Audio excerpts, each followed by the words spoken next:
Yeah, here we go now, baby. Right back into the action for another day of the week. Welcome to the Monday edition of Before You Bet. Airing live right now on the Covers YouTube and X channels. If you're watching on YouTube, smash that like button right down there. Smash that subscribe button right down there. If you guys want to participate in the show today, it is very easy to do so. Just hit up that live chat. Let us know what some of your best bets are for Week 1 college football, NFL futures, Major League Baseball. A lot going on in the world of sports betting. And it is first day of school vibes here for me here at Covers at Before You Bet for a couple different reasons. First of all, my summer vacation is all done. I was off all of last week. It was nice to disconnect for a little while, played a little bit of golf, got out to the pool. And more importantly, a bit of a new era here at Before You Bet. We are going 5 days a week. And starting today, this is a football first program, college football and NFL right through the Super Bowl. We have a lot of great guests joining us for football, covering both college and the NFL. Brad Powers for college football, one of the top college football betting personalities. He will be along here in about 30 seconds. Hitman, professional sports bettor, will be with us every Tuesday. John Middlecoff, a guy I love who covers the NFL. You've probably seen him with Colin Cowherd a bunch of times. And Jake Butt will be with us every Thursday. Then Brad Powers will be back with us again on Friday. But so we're going to be all over it. It is our goal to be the number one football betting program out there, but we're not going to leave you Major League Baseball fans hanging. We're going to be covering that right through the World Series, of course, and the NBA will pick up here in mid-October. So we are all over everything that is worth covering. A lot of people in the live chat already. Like I said, if you guys want to participate in the show, let us know what some of your best bets are. There's John Metler watching live from Huntsville. Incredible. Absolutely. Let's go. The walk bets are fine, but football is where it's at. Yeah, I was getting a little tired of the nonstop baseball coverage. It is football season. We got a lot to talk about, so let's stop beating around the bush. Let's bring in our guy. He's going to be with us every Monday, every Friday, one of the top personalities in college football betting. Brad, let's start by asking, how are things today in sunny Las Vegas? Well, it's always sunny in Vegas. I wish it was always sunny on my bankroll. It was an intriguing week 0, to say the least. If you bet a bunch of dogs, you did good. If you're like me and got in front of a lot of big line moves, you didn't do so well. But it's back, baby, and for better or for worse, I'm excited to talk football. Okay, indeed. So we're going to get some of your favorite plays here for week 1 here momentarily, but let's pull back and take a look at the big picture here, with this being your first appearance of the season. So college football, it seems like there's always stuff to complain about. That people don't like the transfer portal, the NIL. Some people don't like the expanded playoff, but let's keep it positive. What are you most excited for this season? Well, yeah, I mean, obvious answer, it's the playoff. It's something new, 12-team playoff. How does it, impact the season? Does everybody go all out? Is there a little bit of less sense of urgency at the top of college football? I don't know the answer to that at this point. But what I'm super excited about as far as the betting market is we have a new market. We have a yes, no. Will a team make a playoff or won't they make the playoff? I'm intrigued to see how many books keep it up throughout the course of the season. Obviously, you can have some buy low spots. Georgia loses a game, Ohio State might lose a game, then for sure, let's go ahead and buy them at that point to make the playoffs. Not necessarily to bet them now at minus 600 to make it, but I'm anxious to see, after a big win, maybe that's a time to jump on a team like Oregon. They beat Ohio State and maybe jump on them in the futures market. So I just think the playoffs, just because it's brand new, I don't necessarily have an exact idea how it's going to be handled, but it's exciting. So, yeah, I like the playoff. It gives more teams something to play for. I think it does give the regular season more meaning. So a question I had for you in regards to that, we often talk about if a team will be motivated to win by margin. It's something that comes up pretty much weekly in your appearances here. So with more teams having something to play for, do you think teams will be more motivated to cover these big numbers and win by margin to get the quality of those wins up? No, I don't think so. Not as much, because I mean, you just got more spots, and just I would say just win to get in. You don't have to be impressive. It's not like you're fighting for 2 spots or 4 spots. Now, I'll caveat that what I just said partakes to the power conference teams. The group of 5 gets 1. and they'll be compared to all the other Group of 5 champions and whatnot. So I think margin will be important for the Group of 5 teams as they, distinguish themselves from the rest of the pack, because there's only one bid for them. Okay, so we're no strangers to hot takes or bold predictions here on the show, whatever in the hell you want to call them. So we got to ask, going into the season here, I know we had a bit of an appetizer here with week 0, but things really get underway this week. So what is your hottest take or boldest prediction going into the 2024 college football season? I think gambling related, maybe not a big surprise, but I think just general college football talk, the defending national champs, I don't expect to make the 12-team playoff. So to not have a defending national champ in a sport that doesn't have a lot of parity, you don't see teams go up and down too much, especially at the top. I think that's saying something, that the defending champs won't even make the 12-team playoff, meaning that I think they'll lose 3 and maybe even 4 games in Michigan this year. You look at the Wolverines, obviously they lose Harbaugh, their head coach, but not only that, but only 1 returning starter on offense. Defense will still be solid, but the expectation was they were going to have more continuity on the coaching staff, and Harbaugh just so happened to take more guys than they expected. So questionable coaching staff, questionable returning production, and then I think most pertinent to this year, tougher schedule. I mean, Michigan really benefited from relatively easy schedules the last couple of years. Not the case. I mean, by the end of September, they got Texas and USC. Okay, let's talk national championship. We have Michigan on the national championship odds board, right around 10th there, 35-1. No shock, Georgia's the favorite, followed by the team on your hat there, Ohio State plus 380, Oregon 700, Texas 850. A little bit of a drop off. Alabama always in the mix there at 12-1, followed by Mississippi 14-1, LSU 20-1, and Notre Dame 22-1. So who do you have beating who in the national championship game? Big shocker here. I have Georgia over Ohio State. So, yeah, I'm really going on a limb there. And reason Georgia over Ohio State, a lot of people think this Ohio State team's historically great as far as a roster goes. I think at certain positions, running back, secondary, I mean, it's really good. But the reason I like Georgia over Ohio State is the all-important position in college football, that being the quarterback position. I just trust Carson Beck more than I do Will Howard, the new quarterback for Ohio State, transfers in from Kansas State. And, I trust Kirby Smart in a bigger game right now than I do Ryan Day. So Georgia over Ohio State, I think clearly the 2 best teams in the country. On the outside looking in, I mean, I like Oregon quite a bit this year, though, too. Okay, so I know you're not a big-time futures guy, but just to get more of a sense of what you're feeling for certain teams going into the season, has there been any futures bets that you have placed? What do you love that's on the board, or might not be on the board right now, but just to get a sense of what you like here?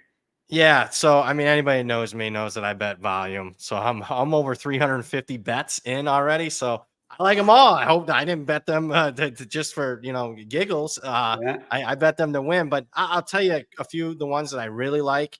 Dylan Gabriel in the Heisman futures market is my favorite Heisman bet that I made, and I know his odds have been cut in half, but I just think we're talking about, obviously for the Heisman, it goes like this for me. Obviously, it's a quarterback award the last 2 decades. You got to be on a contending team. The average season win total for regular season wins for those the teams for players that win the Heisman, 11. So, Oregon's season win total is 10.5. I, kind of lean more towards the over there. So he qualifies. He's a quarterback on a contending team. And I think, sometimes the storylines, Dylan Gabriel, if he stays healthy, is going to set the all-time career leading passing numbers, whether it's yards, touchdowns, wins, games played, and stuff that'll never be broken, in my opinion. So I think there's a good story with Dylan Gabriel. A couple other things that I like, on the Oregon side of things, I talked about the playoff market.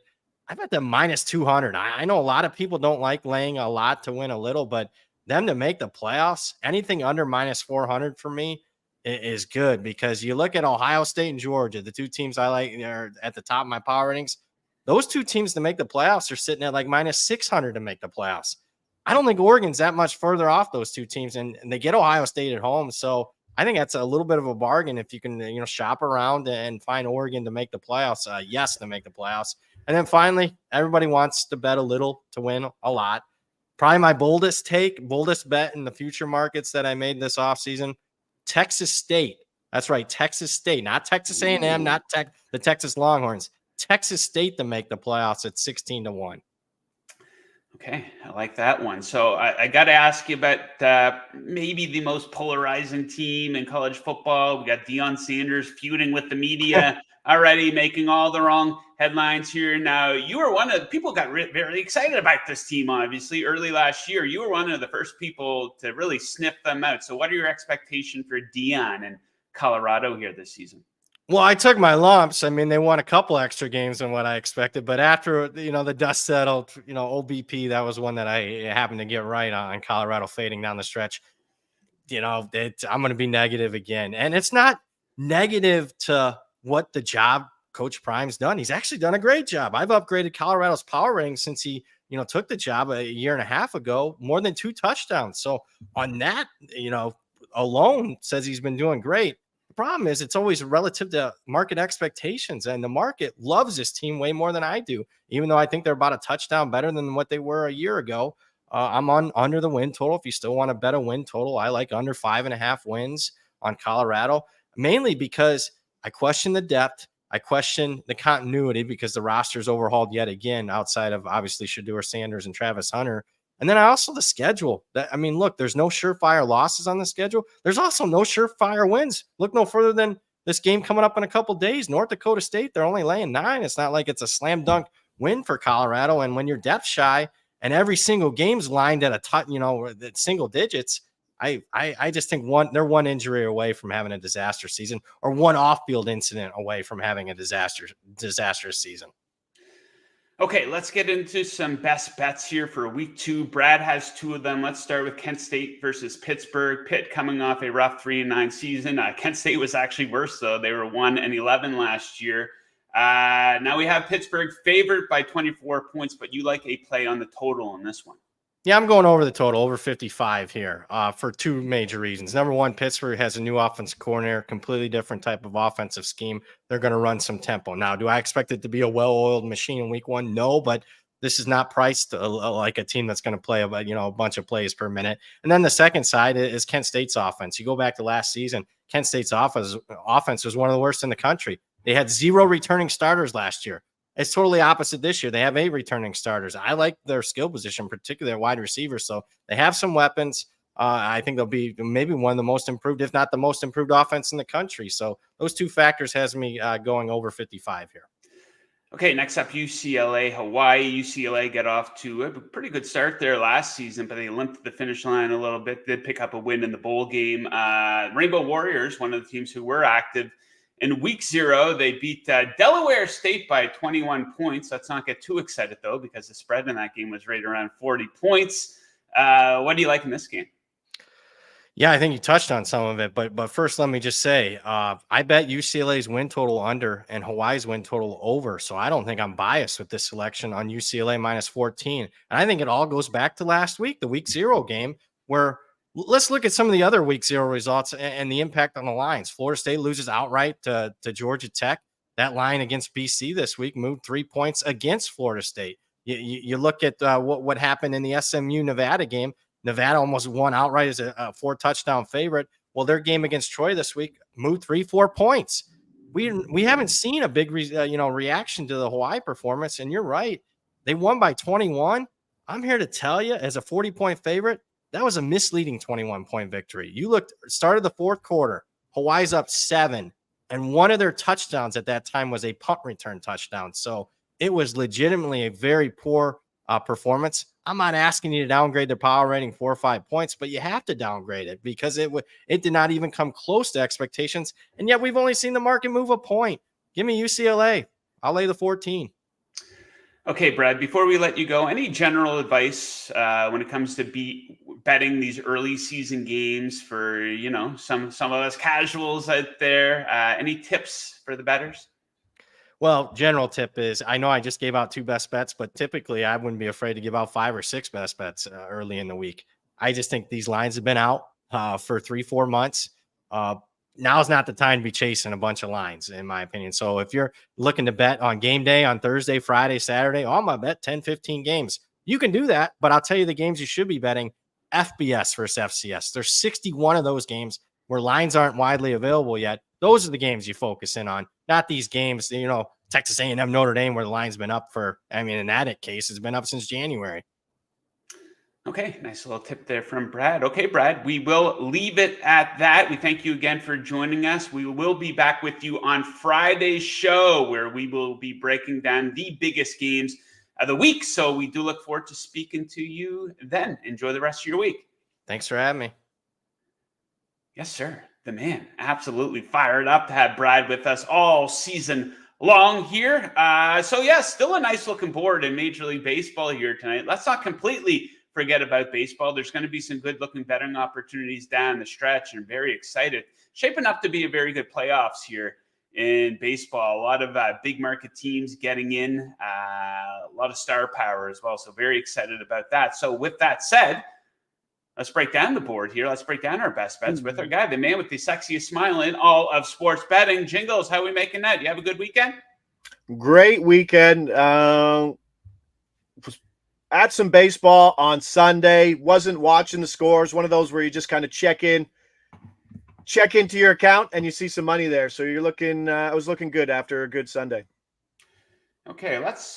We have 5 total plays here. Before we get into those, let's take a quick look at the World Series Futures odds board with the calendar ready to flip to September here, the stretch run of the season. We got a pretty good feeling of who's going to get in. There's going to be some races right down to the finish line there, as there tends to be in baseball. But we got the Dodgers plus 350 to win the World Series.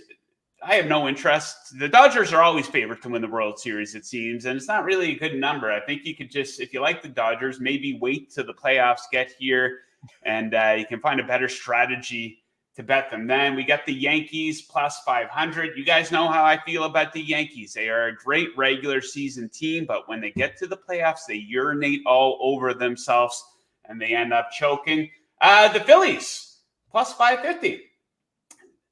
I like them last year. They did kind of urinate all over themselves in the NLCS. Let's call it what it is. I wouldn't be surprised if they get back. The Baltimore Orioles, 8-1. Astros, 10-1. Then you have teams like the Guardians, 12-1, and the Brewers, 13-1. Could you imagine the nightmare for Major League Baseball if it's Guardians Brewers in the World Series? I think we're going to have a big market World Series this year. But I wanted to ask you, anything stand out to you on that odds board? I am heavily invested. I got some better numbers. Pretty invested in Kansas City and Milwaukee. Okay. And a lot of it comes down to there's such an advantage of finishing 1-2 on the side in the league just because you get that bye. It's massive. And with Houston, I know you'll touch on Houston soon. Yeah. If Kansas City, which I think is 2 games back or maybe a game and a half back of Cleveland, if they can take the division, then they'll get the 2 seed and a bye, which is huge. And then in the same sense, Milwaukee, they're in a giant dogfight right now. The Dodgers are starting to pull away, but they're 7-3 in their last 10. Milwaukee is 2. They got Devin Williams back. I mean, there are some issues with the starting pitcher, but in that sense, I got them at 25-1 outright. They're down to about 15-1. I like, if I had to go in there, I'm obviously staying away from whatever it is, plus 290, plus 300 for the Dodgers. There's probably better ways. I mean, like, you could probably bet them just roll over 3 money line wins and get a better number there in the playoffs once they get to the second round. But I'd take Kansas City at 22-1 just because they could finish with the 2 seed. Yeah, I like Kansas City. Let's get some new blood in there. I don't think outside of Twins fans, no one's foaming at the mouth to see the Twins in another playoff series. We're also happy to see the Tampa Bay Rays out of the mix here this year. But the team on my radar, it is not new blood. It's a team that's always in the mix there. Seem to always be in the ALCS. I think they've been there, 6-7 straight years now. The Houston Astros, 10-1 to win the World Series. Things really trending in the right direction for them, and they have been trending in the right direction for a while. Of course, they got off to a poor start. Now they're sitting here with a 4.5 game lead in the AL West. The pitching has been pretty damn solid. There's no big time stud starter in that rotation. Really, guys do have their games. Justin Verlander looked pretty good in his return, but he's 41, 42 years old now. Now, all that said, they're second in team ERA since the All-Star break. So the bullpen looks pretty damn good. Offense has been solid. Kyle Tucker could return here in a week or two. And of course, that team is extremely battle tested. Our very own John Metler, nothing better to do on his vacation here, apparently, in the live chat. It's a good question, though. He says, is Tarek Skubal Should Cy Young bettors be concerned about a decreased workload in September? I don't really think so. It's all what's in the mind of the voter, right? And I don't think a lot of people would really hold that against him. And how much of a decreased workload would it be? Are they just going to totally shut him down? I don't know what the plan is there. But any thoughts on that at all, Jingles? And, you see guys in that situation, rookie pitchers and stuff like that, their innings getting limited. You think that will get held against them? I think the scariest thing for those Tariq Skubal Cy Young backers is that he got beat up by the White Sox in his last start, and maybe they're looking at a performance issue. They're already talking about slowing him down, maybe giving him some rest between starts in this spot, but a lot of it has to do with the market, and it's just Corbin Bernstein there, 12-1. I mean, if you want to hedge out, that's probably it. The number 3 favorite is Emmanuel Clase, the closer for the Guardians, so it's kind of his to lose at this point. We obviously did see Paul Skeens at minus 5,000 to win Rookie of the Year, and that's kind of fallen apart too. But people still need to realize there's 30 games left, right? It's not like it's just 2 more weeks left of baseball. There's still a full 5 weeks left of baseball here. Minus 2,000. Maybe you can get Burns here at 12-1 if you're really worried. But outside of that, I don't see anything else happening. And Burns is having his own struggle, so kind of could just coast and win it, I think, here in the end. Yeah, I think it was like 2 weeks ago, and it was like, yeah, the season's winding right down, isn't it? Then you look and you're like, well, each team has 42 games left, so not really. And it's something I'm done complaining about this. I'm done complaining about it for the NBA too, because there's too many games. There's no need to have 162 games. There's no need to have 82 games in the NBA when the players are sitting out all the time. They're not going to change it, because if they remove the games, then there's less money to be made. So I'm done complaining about that. But yeah, it is a pretty long season. I'm very much looking forward to the playoffs. One of the best 2-screen experiences you can have: Monday Night Football, Thursday Night Football, Sunday Night Football on one screen, MLB playoffs on the other screen. I cannot wait. Very excited about that. Okay, let's get right into tonight's action, Jingles. 5 picks between the two of us. We're going to start things off at Fenway Park. The Toronto Blue Jays are in town, and I like the Blue Jays offense here tonight. I'm going to go over 4.5 on their team total. A little bit of plus money there coming in at plus 114. So the Jays absolutely raking versus righties right now. Leave it to the Blue Jays to turn it on when they're completely out of the mix here. But either way, first in OPS versus righties over the last 2 weeks. They lead the league in home runs over that 2-week sample size, 25 home runs. That matches up pretty good against Nick Pivetta. This guy's getting absolutely crushed. He's allowed 2 home runs in 5 straight starts. An ERA over 5. Jays hitters have been pretty solid against him in their careers. And to bring it all together, the Red Sox bullpen has been absolute bullshit. 28th in ERA over the last 2 weeks. So I like the Blue Jays to score at least 5. Nice looking number there at plus 114 for Toronto. Okay, Jingles. Mitch Keller taking on the Cubs here. What do you like for him? Mostly the price, Joe. I mean, plus 145, under 17.5 outs. It's a big number. I really enjoy these under 17.5 outs of the plus 130 to plus 160 range. There's just a lot of things that can go wrong and not get this spot. We saw the total go from 8 and 8.5. So that wasn't priced in early when we got this. And the Cubs have sneakily been a good offense over the last 30 days, ranking in the top 5 in slugging. Not a great average team, but can do some damage and maybe knock Mitch Keller out of a game. This is a guy who was good in his last start, but he allowed 15 earned runs over his previous 2 starts, coming off a 7-game high, 98 pitches. He's 6-4 to the under in his last 10. But ultimately, this just comes down to price. And at that big plus number, there's a lot of things, including injury, that can go wrong here in a spot for old Mitch Keller versus the Cubs. And it's starting to heat up. There's some 90-degree temperature, 95-degree temperature out on the East Coast. This one not as hot, kind of 85, but we're starting to see some things heating up. After kind of a few weeks of 75, 80, we're starting to see those 9500s pop up. Ooh, baby. Okay, next up. Speaking of the Dinky Twinkie Minnesota Twins, I shouldn't be dissing them because I need their help tonight because I'm fading the outs recorded total. Brave starter Max Fried going to go under 17.5. It's at plus 140. It was at plus 155 earlier, so we missed the best of the number, but I still like it here at plus 140. because he's not in great form right now. Now, he stayed under this number in 3 of his 4 starts since the All-Star break, where he has a 6.10 ERA. Lots of walks have really prevented him from keeping that pitch count down. And the Twins are really good in 2 spots here lately. They're hot against left-handed pitching, 5th in OPS over the last 2 weeks, and they're pretty damn good at home. They rake at home. They are 3rd in OPS over the last month, so we'll fade that out total of Fried. Fade Fried. There we go. Not too rusty here on a Monday after a week-long vacation. Okay, next up, we head to the West Coast, Colorado. A little inside joke here for regular viewers of the show.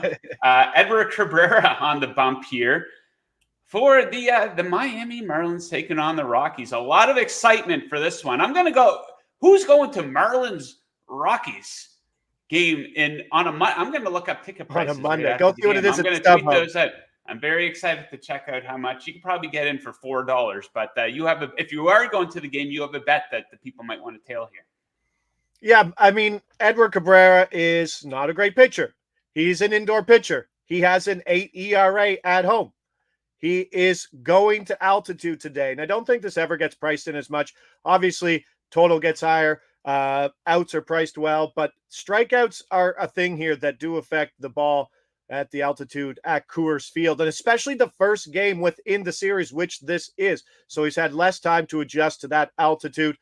And we're talking about Colorado. We know that they're one of the strikeout heaviest teams in all of baseball. 28% on the road. That's the most in all of baseball. They're 24 at home. A lot of that has to do with the setting alone. It's still the same team, but the setting and the backdrop and the giant field the Coors Field is really doesn't help pitchers at all. So I like this. This opened at plus 120. We're seeing it as low as minus 115. So a solid number here. And projects for 4.88 strikeouts on just 81 pitches. So it's a short leash. And if you kind of like look at his strikeout percentage versus what his projected outs are, his under 15 and a half outs is minus 175, which is gigantic. So let's assume around 14 outs. So his 6 strikeouts to get this over represents 42% K percentage, which is a giant Spencer Strider or Paul Skeens number. And that's not what Ed Cabrera is. So it's probably going to be sweaty. Colorado stinks, but the market usually falls on these, and it should have some CLV, I think, by the time it's done. Okay, let's wrap things up in Seattle. The Tampa Bay Rays in town. Ryan Pepio on the man here for Tampa Bay. We'll be back in this guy. Going to go over 16 and a half outs for him, coming in at minus 110. So he's been back for 2 games. It is a small sample size, but like I often say, sample sizes have to start somewheres, and he has been sharp in those 2 games. A 159 ERA with a very low hard contact percentage. His pitch count is on the rise. The first game back, he threw 80 balls.